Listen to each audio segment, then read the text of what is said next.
Bueno, seguimos entonces con metales alcalinos. Vamos a ir, yo voy a ir haciendo los videos de equilibrio de precipitación y metales alcalinos porque están vinculados. Vamos a ver que vamos a hablar de red cristalina, de compuestos iónicos. Y en este grupo de los metales alcalinos y alcalinos térreos, que son los dos primeros grupos de la tabla, también llamados grupos 1A y 2A, forman parte del grupo de los representativos. ¿Sí? Y entonces todo lo que trabajemos de red cristalina, de energía reticular, de solubilidad, de radio iónico, nos va a ser de mucha utilidad. Recién en equilibrio de precipitación yo les empecé a trabajar lo que era un ciclo de Von Haber, un ciclo termoquímico, que nos permitía analizar en ese caso el proceso de solubilización de un compuesto iónico. Bueno, acá vamos a ir ampliando ese aspecto. Esta unidad es bastante larga, tiene mucho que ver con las unidades de equilibrio de precipitación y tiene mucho que ver con todo lo que es enlace. Acá vamos a trabajar enlace, no solo enlace iónico, sino también enlace metálico, de acuerdo a las teorías de enlace que corresponden. Como son los primeros grupos de la tabla que empezamos a trabajar, el estado natural y abundancia tienen mucha importancia, porque de acuerdo a cómo los encontremos en la naturaleza y en la forma, la cantidad, en la cantidad en que estén en presente, va a ser el método de obtención que nosotros vamos a obtener. Entonces va a depender el tipo de compuestos y en la cantidad que están, ¿sí? Las propiedades periódicas, volvemos a las propiedades periódicas, o sea, que vuelvan a los videos de propiedades periódicas. Las propiedades diferenciales, ya vamos a ver que todos los grupos de la tabla cuando se analizan hay una metodología de estudio de los grupos de tabla.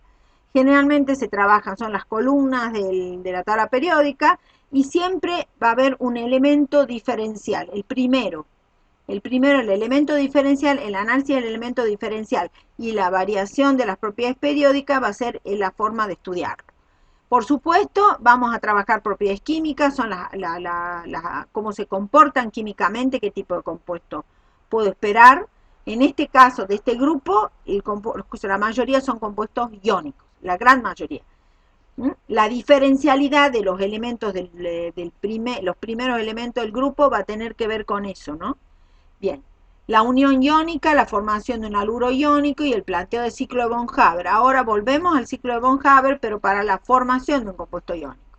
La solubilidad en agua, eso es un poco que ya vimos en equilibrio de precipitación. La formación de compuestos más importantes, o sea, tiene que ver eso con propiedades químicas. La obtención industrial, métodos electrolíticos y las excepciones. Hay excepciones a los métodos, a la obtención de estos metales con métodos electrolíticos. Los productos más importantes, acá vamos a trabajar soda solvay, que es una sustancia que la usamos mucho industrialmente, el carbonato de sodio, el proceso, la obtención de hidróxido de sodio y carbonato de litio. Y finalmente algunas aplicaciones. En el caso de estos metales alcalino y alcalino tercio, hago la aclaración que es válida, que las aplicaciones generalmente son las de compuestos de, porque son tan reactivos, tan reactivos, pues situación que tiene que ver con las propiedades periódicas, que jamás lo vamos a encontrar en forma nativa, como al hierro, al platino, perdón, como al oro, al platino. El hierro jamás va a estar en forma nativa, perdón. El oro, el platino, los metales nobles. Estos son metales muy reactivos. Entonces las aplicaciones van a tener que ver con sus sales. ¿Mm? Bien. Los metales alcalinos. Acá vamos a dividir una parte de las diapositivas, tienen que ver con los metales alcalinos y otra parte con los metales alcalinos tercios. Si bien están vinculados, vamos a aprovechar esas relaciones de los dos para no estudiarlos en forma tajantemente como grupos independientes, porque tienen cierta vinculación. Entonces, ¿dónde lo encontramos al grupo? El sulfato de litio, el litio mejor dicho, lo vamos a encontrar, perdón, no es el sulfato, es un aluminosilicato de litio, el espodumeno. También aquí no están mencionadas, pero también lo vamos a encontrar como cloruro de litio en las salmueras de la puna. El sodio, obviamente, como cloruro de sodio en las salinas, ¿sí? Fundamentalmente a partir de ahí es que se lo obtiene al sodio, y al cloro también se lo obtiene de la salina. El nitrato de sodio, que es un mineral que está en Chile, después el potasio está en la carnalita, que es una sal doble sal doble de cloruro de potasio y cloruro de magnesio hidratada. También el salitre, nitrato de potasio. El salitre es el nombre del mineral. El nitrato de potasio es la composición química del mineral. Los compuestos de rubidio y cesio, pongan atención, se obtienen en pequeñas cantidades en la recristalización de las sales de procedencia natural de los otros metales alcalinos. El francio, el último elemento del grupo, lo mismo va a pasar con el radio, lo mismo va a pasar con el astato, por ejemplo, con el polonio. Fíjense que son los últimos elementos del grupo, son radioisótopos. Por lo tanto, las propiedades químicas no son importantes, pero sí las propiedades radioquímicas. Bien, acá les aclaré en cuanto a las salmueras de cloruro de litio que se encuentran en los salares de la Puna. Les marqué las 3 provincias: Salar de Olaroz en Jujuy, Salar del Rincón en Salta y Salar del Hombre Muerto en Catamarca. Bien, aquí vemos la abundancia, por supuesto, como les decía, no del metal nativo, sino de sus sales. Fíjense que los más abundantes son el sodio y el potasio, y los menos abundantes, por ejemplo, rubidio y cesio. El cesio es muy poco abundante, por eso es que se lo obtiene como subproducto de los otros metales. Los metales alcalinos, ya se los adelanté, son muy reactivos, por ello se encuentran siempre en compuestos: óxidos, haluros, hidróxidos, silicatos, y no en estado puro. Son metales blandos, estos no son los metales como el hierro, como el cromo, como el cobre. Son metales muy blandos, vamos a ver, sus constantes físicas dan cuenta de eso, y son los grandes reductores de la tabla periódica. No hay reductores más poderosos que ellos. Incluso el litio, que es la cabeza del grupo, el elemento que está al principio, es el mejor reductor de la tabla periódica. Si son muy reactores, quiere decir que tiene mucha tendencia a oxidarse. Entonces vayan ya derivando qué propiedades, cómo van a ser las propiedades, como los potenciales de oxidación, cómo van a ser los potenciales de ionización. Vamos a ir relacionando con esas propiedades. Y como les decía, son metales blandos de baja densidad. Y por supuesto, en disolución, aquí dice, en disolución acuosa, pues muestran propiedades básicas. Eso no estoy tan de acuerdo, eso póngalo entre paréntesis, eso es parte de la presentación, pero porque en general forman sales neutras. Bien. Los metales alcalinos y algunas propiedades, por ejemplo, comparado con los metales como los halógenos. ¿Por qué los comparo con los halógenos? Porque justamente están los dos extremos de la tabla.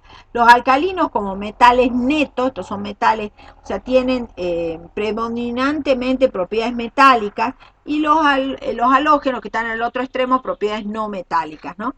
Aquí se observan como son metales.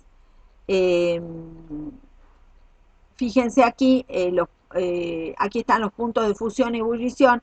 En general son puntos de fusión pequeños porque son metales blandos de baja densidad. Acá aclaro que están en grados Kelvin, así que a esta temperatura que de fusión réstenle los 273 grados Kelvin. Bien. Acá en estos siempre van a encontrar la tablita famosa que analiza propiedades. A nosotros lo que nos interesa es qué significados tienen esos números. Acá tenemos varias cuestiones: la configuración electrónica, o sea que tienen un solo electrón, 2s1, 2s1, 3s1. Bueno, eso nos va a indicar que nos tiene que dar, explicar cómo va a ser las tendencias de reacción. Van a tender a perder ese electrón y de acuerdo a la teoría del octeto de Lewis, asemejarse al gas noble más próximo, que es el inmediato anterior en este caso. ¿Sí?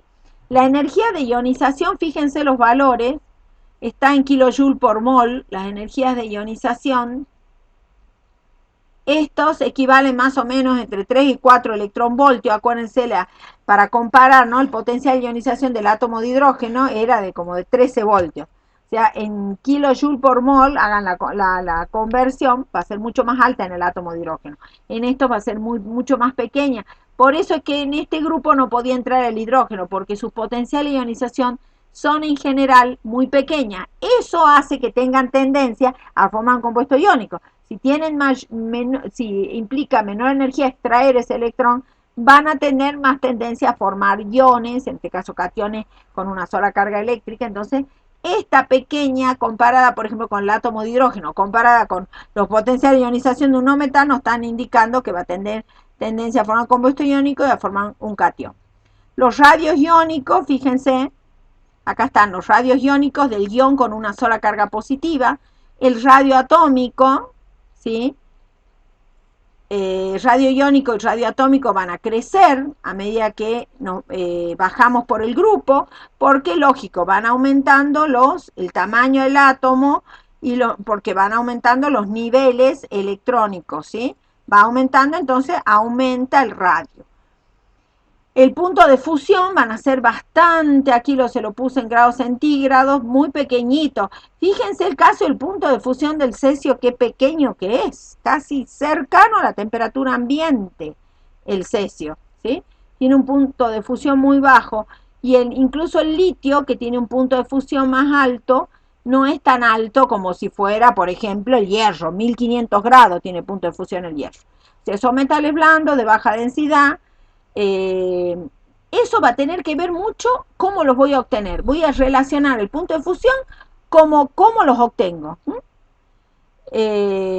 Porque son electrólisis a altísimas temperaturas, entonces a la temperatura en que trabajo yo en electrólisis los obtengo líquidos. El punto de ebullición obviamente es mucho mayor. La energía de sublimación. Acá hay dos cosas importantes. La energía de sublimación que tienen también nos va a dar una idea de la reactividad. Nos va a dar idea de la reactividad, de la tendencia a formar un compuesto iónico, porque cuando analicemos la forma como reaccionan estos compuestos formando un compuesto iónico con el ciclo de von Haber, una energía de sublimación pequeña va a favorecer la formación de un compuesto iónico. Bien, la energía de hidratación, lo que acabamos de ver en equilibrio de precipitación, la energía de hidratación es muy elevada. Son energías de hidratación bastante grandes. Esto tiene que ver con la solubilidad. Cuanto mayor sea la energía de hidratación o de solvatación, voy a poder compensar la energía que me implica producir la ruptura de la estructura cristalina. Entonces voy a tener en general compuestos solubles. Este grupo va a tener en general compuestos solubles. Fíjense en el listadito de compuestos solubles. Siempre son los metales alcalinos, los halogenuros de metales alcalinos, ¿sí? Los sulfatos de metales alcalinos, ¿sí? Los nitratos, todos son solubles, acuérdense de eso. Y la energía potencial, la energía de reducción está expresada acá, la energía de reducción va a ser todo negativa porque tiene mucha tendencia a oxidarse, por lo tanto van a ser potenciales altos. Estos van a ser los más reductores, entonces esta energía va a tener que ver con su poder reductor. Presten atención al análisis que hicimos porque lo vamos a hacer siempre va a ser así, o sea, trabajar con los datos de una tabla y ver qué significado tiene. Bueno, hasta acá